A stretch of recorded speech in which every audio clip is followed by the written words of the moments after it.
Hey there YouTube, Rob Brindley here from my bedroom this time because my front room's been overrun by books. Right, so last night I finished Harry Potter and the Prisoner of Azkaban, the book, on my Kindle, and I'm here to give you a quick review of it. I thoroughly enjoyed this film, and I'm quite glad now that the actual books are starting to become more and more dark and shows kind of the horrible side of magic. The first two books you only tend to see the sort of um, the the magical part of it, like the really good things, like for instance, what happens to Harry's cousin after he mucks around with him in the beginning. He gets that tail. Um, Seeing all the food and all the castle and everything, you think, oh wow, this is brilliant. But then you don't really get to see any of the horrible stuff, like for instance, you know, dark wizards, like for instance Voldemort when he comes along. Although, okay, he is just a head on the back of another person's head, but yeah. Um, but with regard to this one, I thought it was actually really good. So far, it's the best of the three that I've read. I'm now on to the fourth one.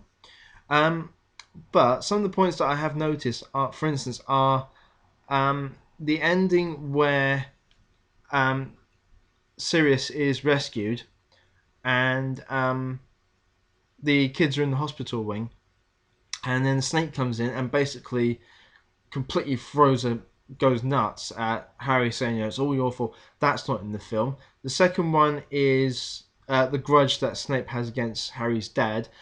That's actually revealed in the last book, the last film, I should say, um, in the bit after Snape gets killed. If you haven't seen it or read it, I've just given you a spoiler. Not my fault. That one. Crookshanks, the cat, he's actually explained why he's kind of helping out a bit more often. And that's something that I think should have been in the film itself.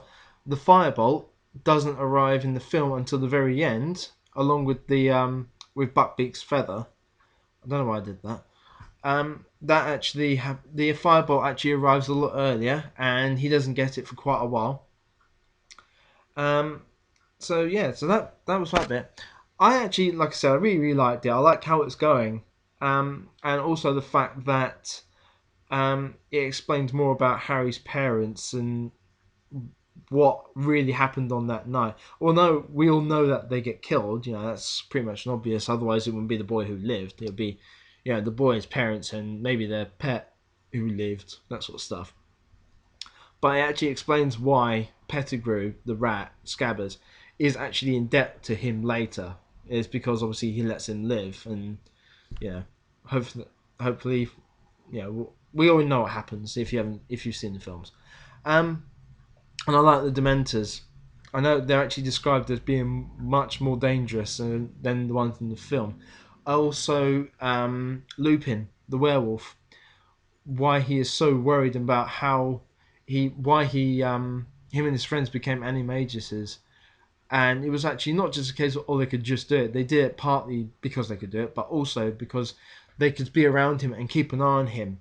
That's why he is able to be around animals, because obviously being in his werewolf form. But when he's taken his stuff, then he can actually hang around and be around people, sort of. Um, I'm not going to spoil any more. Again, I'll put a link up for it if you haven't read it from Wikipedia, etc., etc. Um, keep If you have read them and have a different point of view of it, let me know. My next one I'm going to do on Saturday. I'm going to do another manga review. I haven't picked out which one yet, but I have got a nice long list of them to go through. So I will see you then. Rock on.